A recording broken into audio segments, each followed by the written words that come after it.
Écoutez, moi, ce que j'entends de l'ensemble des témoignages aujourd'hui, c'est d'abord la place de la conception des urbanistes, des architectes et des paysagistes. C'est ceux qui sont en capacité effectivement de travailler ces allers-retours d'échelle, d'être à la fois dans le détail, mais aussi de pouvoir dézoomer à des échelles de l'îlot, du quartier et des centres-villes.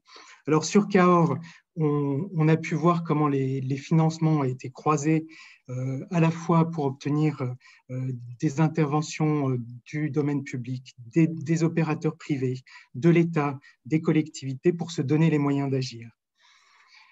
On est également sur Cahors, sur le temps long. Et ça, je pense que c'est quelque chose qu'il faut absolument avoir en tête, c'est que quand on veut agir sur quelque chose d'ambitieux en termes de recomposition urbaine, le temps long, c'est un peu comme planter une forêt. On sait qu'on ne va pas en récolter les arbres tout de suite, mais ce n'est pas grave. On sait qu'on donne ça à 5 ans ou à 7 ans pour arriver à des transformations de la forme urbaine et notamment patrimoniale qui sont les plus intéressantes. Donc vraiment, Cahors, cet exemple sur la rue du Roi et la rue du Pont est très intéressante là-dessus parce qu'on voit petit à petit comment on pose les jalons d'une reconquête du centre moyenâgeux. Et puis, le paradoxe de la densité, on dit toujours qu'il faut densifier pour économiser la terre. Mais en fait, finalement, en centre-ville, parfois, il est nécessaire aussi d'aérer et de dédensifier pour refaire venir des habitants qui vont souhaiter avoir un cadre de vie agréable. Et puis, sur Cahors encore, mais également sur la Vélana, le travail avec l'ABF est essentiel parce qu'une déconstruction ponctuelle est parfois nécessaire pour permettre la renaissance d'un patrimoine. La Vélana agir à l'îlot pour aérer un quartier, révéler le chemin de l'eau, redonner fierté aux habitants.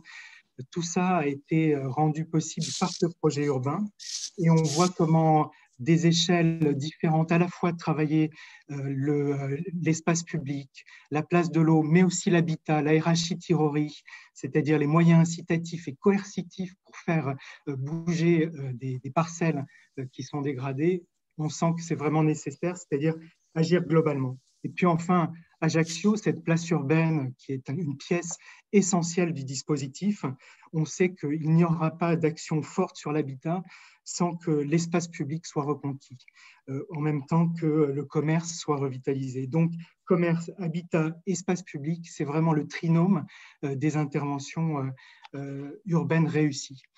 Alors, on va passer à la slide suivante, s'il vous plaît. Ouais. Merci d'avoir repris la main. Alors, tout de suite, je montre une image de Berlin. Berlin, c'est un petit peu ce qui peut nous inspirer. Une ville détruite, abîmée par la séparation du mur de Berlin, avec des habitants et notamment des familles qui quittaient ce centre-ville. Et puis, avant même la réunification, un travail très important de recomposition urbaine, mais aussi d'aménagement de cœur d'îlot pour créer un cadre de vie où les gens se sentent bien, où il y ait des aires de jeu pour les enfants.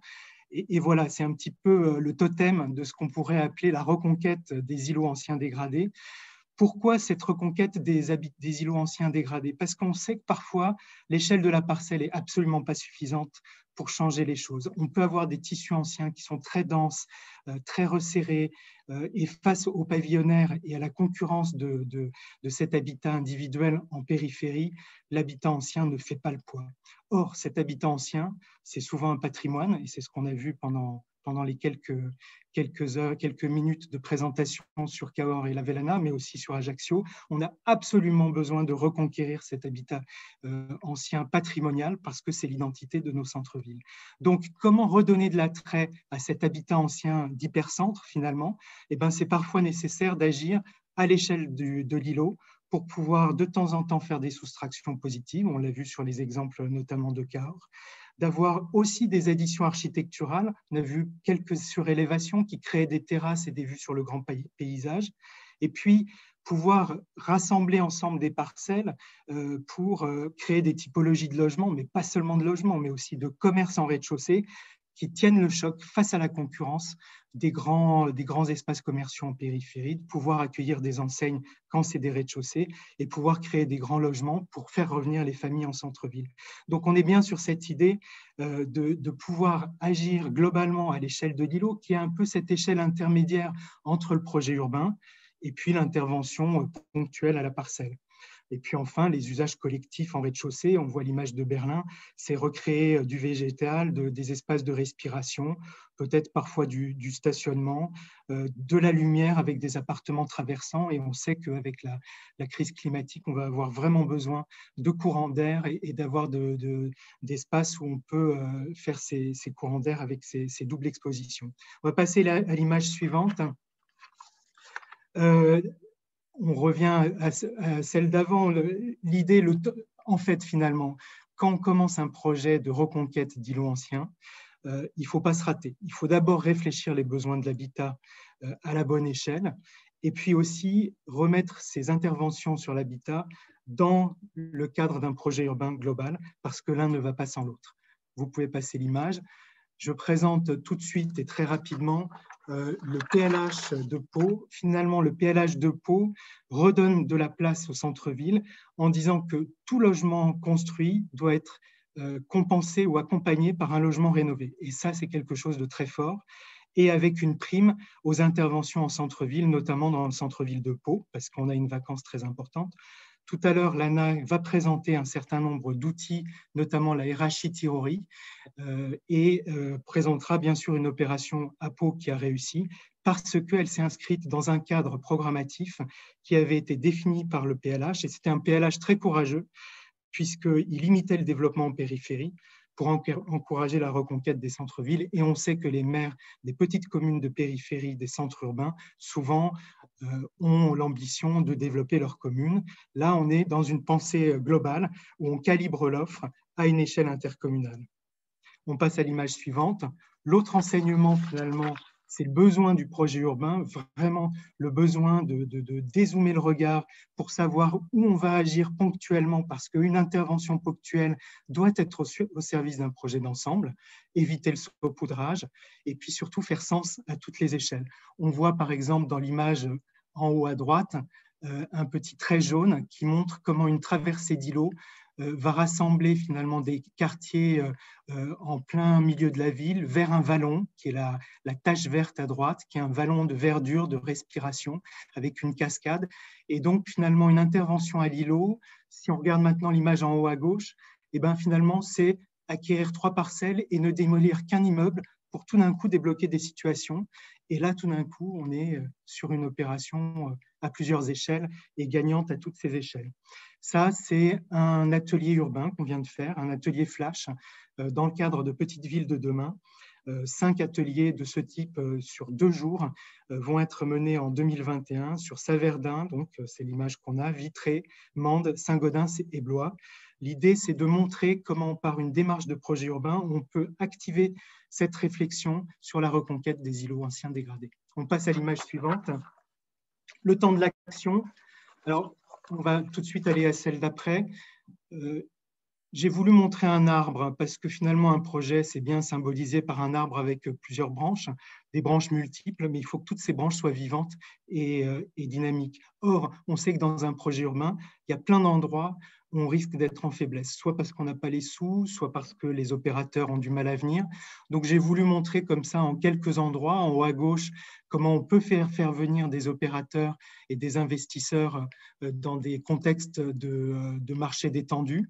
C'est le cas notamment à Brive-la-Gaillarde avec un guichet unique de l'habitat, des animations en direction des notaires, des opérateurs, des investisseurs locaux, ou encore Vernon, où avant de mettre à disposition un terrain pour des promoteurs, on fait venir ces terrains avant l'appel à projet pour discuter avec eux et pour savoir quelles sont leurs contraintes propres. Et puis, à droite, en haut à droite, la dissociation des logements au-dessus des rez-de-chaussée, qui est un sujet très prégnant pour nos villes moyennes, comment on peut faire pour dissocier finalement les accès des logements en étage par rapport au rez-de-chaussée. Et vous aurez dans les slides à la fin le lien vers le guide qu'on a écrit justement pour rassembler toutes ces bonnes interventions, ces bonnes pratiques, mais aussi des outils plus réglementaires pour voir comment faire pour intervenir à l'îlot de la réflexion jusqu'à l'action. On passe à l'image suivante.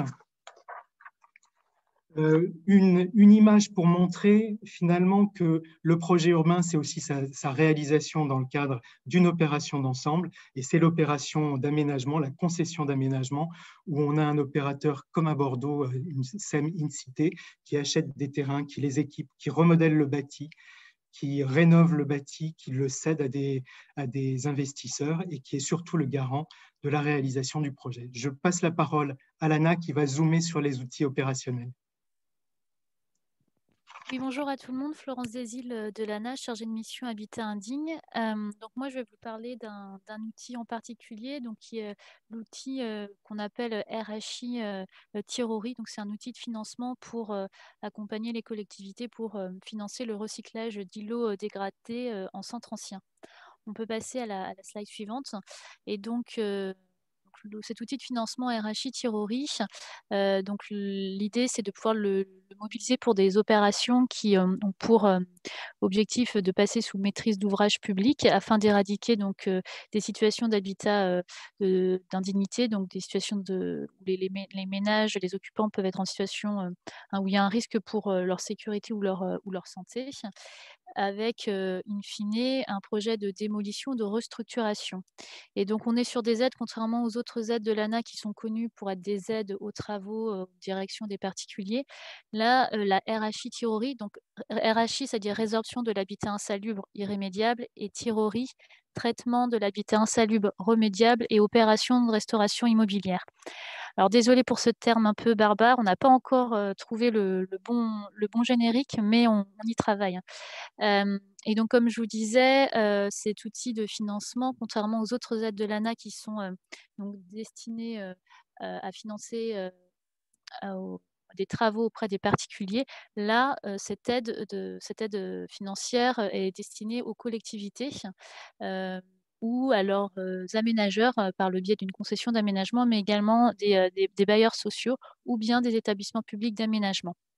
Donc, on est sur une approche donc assez différente.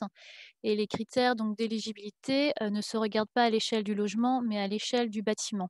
Et donc, on est sur des immeubles qui ont une vocation, une fonction d'habitation privée. Donc, on n'est pas forcément sur un immeuble qui fait exclusivement de l'habitation. On peut avoir, comme le précisait tout à l'heure David, dans Centre Ancien, des rez-de-chaussée commerciaux, actifs ou non, mais on a nécessairement donc du logement dans les étages à minima. On est bien entendu sur des immeubles qui sont sous procédure pour justifier la situation d'insalubrité, de dangerosité. Et ces immeubles donc, sont voués à une restructuration lourde pour y produire du logement, adapté aux besoins du territoire et bien entendu en articulation avec le projet urbain. Très souvent, dans la très grande majorité des cas, la RHI Théorie, cet outil de financement, est mobilisé pour intervenir sur certaines adresses, sur certains îlots, dans le cadre d'un projet d'ensemble de requalification. On peut passer à la slide suivante. Donc, comme je vous disais, le projet de sortie, donc c'est en cohérence avec les besoins du territoire. Donc forcément, il y a un lien fort avec le PLH. On vise aussi la mixité sociale. Donc la mixité sociale, on pense tout de suite donc au logement social, mais pas que, bien que la très grande partie des projets s'orientent sur du logement social. Mais en tout cas, l'objectif, c'est que le projet soit cohérent avec les besoins du territoire. Donc si c'est de l'accession sociale à la propriété, c'est possible, par exemple.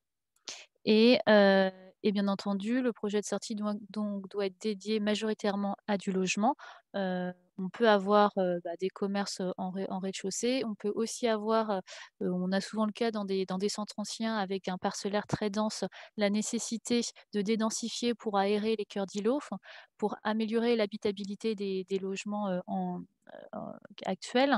Et donc on peut avoir en sortie moins de logements, qu'il y en avait initialement, dans le but d'améliorer donc les conditions d'habitabilité et que ce soit adapté aux besoins locaux. Et bien entendu, on est sur un relogement donc des occupants, sur place ou à proximité.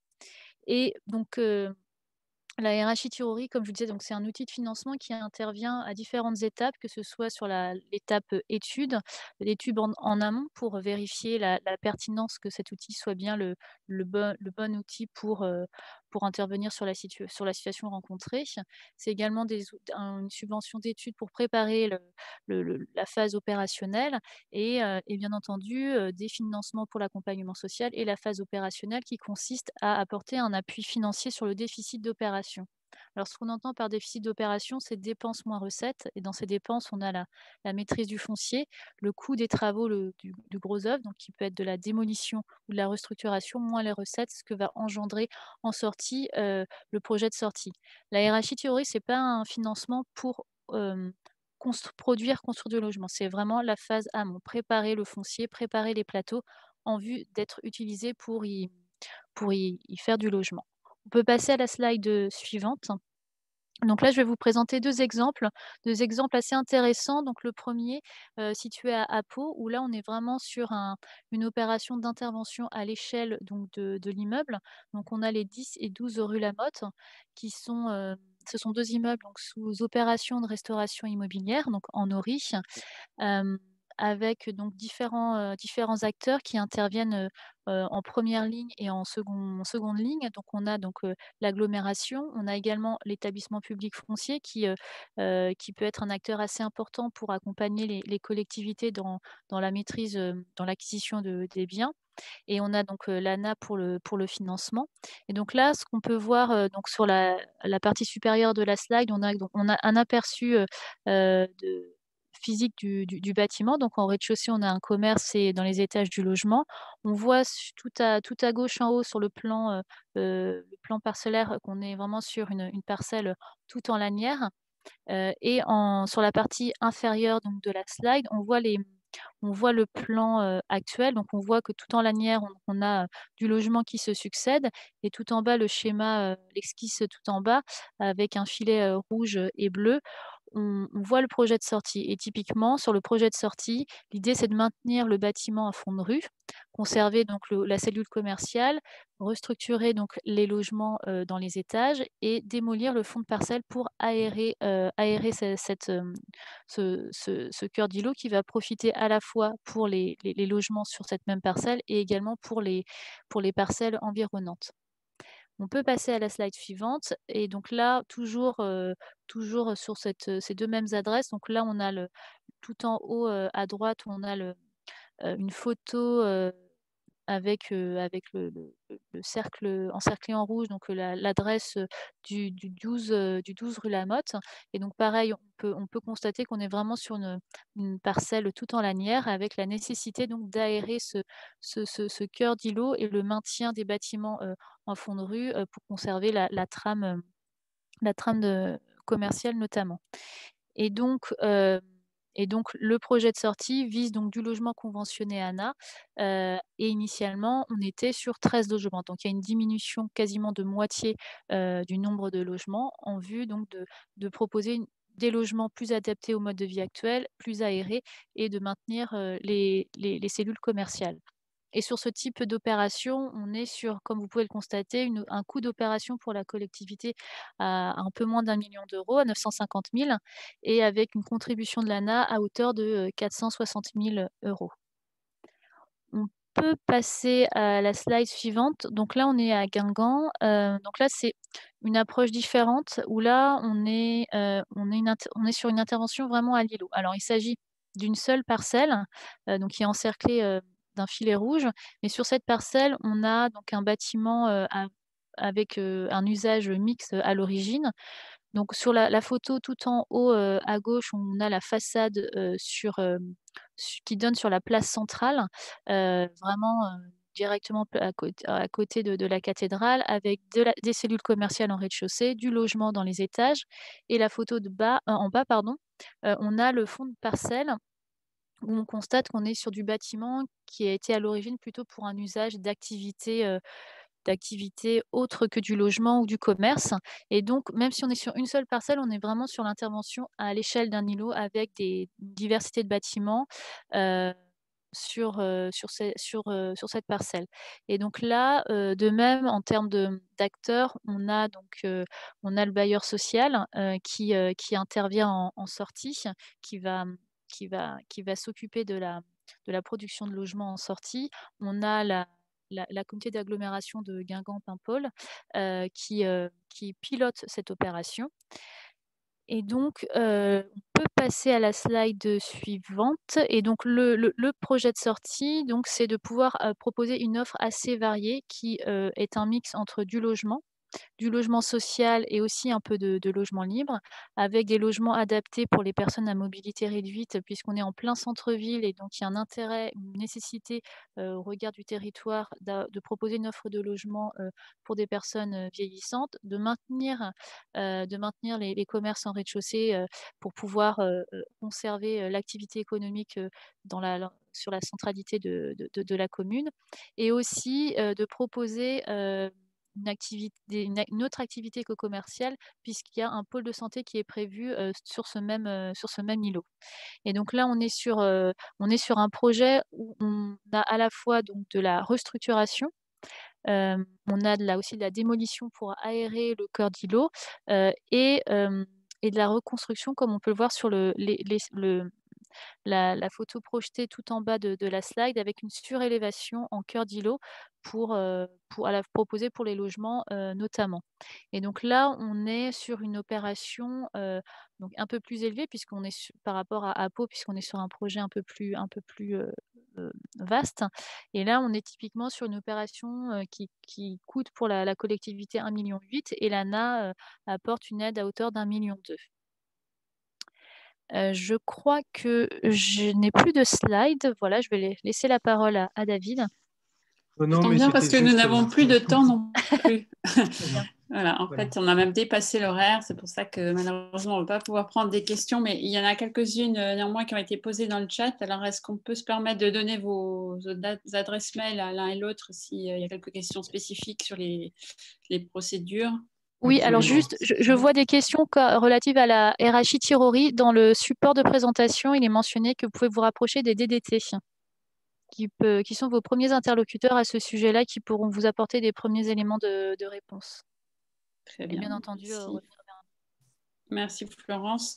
Je crois qu'il va falloir qu'on en reste là. C'était vraiment un forum très riche. On a plutôt bien tenu le timing compte tenu du nombre de projets présentés. Merci beaucoup à vous deux pour cette dernière présentation des outils très concrets, des procédures et puis de nombreux exemples. C'est très important pour nous qu'on montre par l'exemple, par les réalisations concrètes que les choses sont possibles pour revitaliser notamment les cœurs de ville.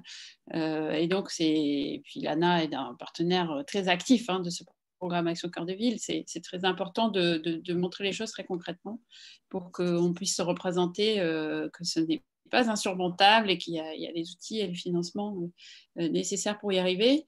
Je crois qu'on va s'en tenir là. Si Francis veut dire peut-être un petit mot de remerciement également. Un mot très bref, juste pour informer tous les participants que notre présidente bien-aimée, Marie-Christine Labaudette, est partie à Fontainebleau et que Catherine Chevillot la remplace. Et donc, je voulais vous assurer que le flambeau allait être tenu et que, évidemment, la ligne aussi allait être tenue. Donc, nous allons continuer ces forums des solutions ici même, régulièrement à la Cité. Et vous savez à quel point on est impatient de les faire in vivo. Donc, à très vite. Merci à tous. Vous avez été nombreux à nous suivre. Vous retrouverez le replay sur les sites du PUCA et de l'ANCT. Au revoir. Au revoir. Au revoir. Au revoir.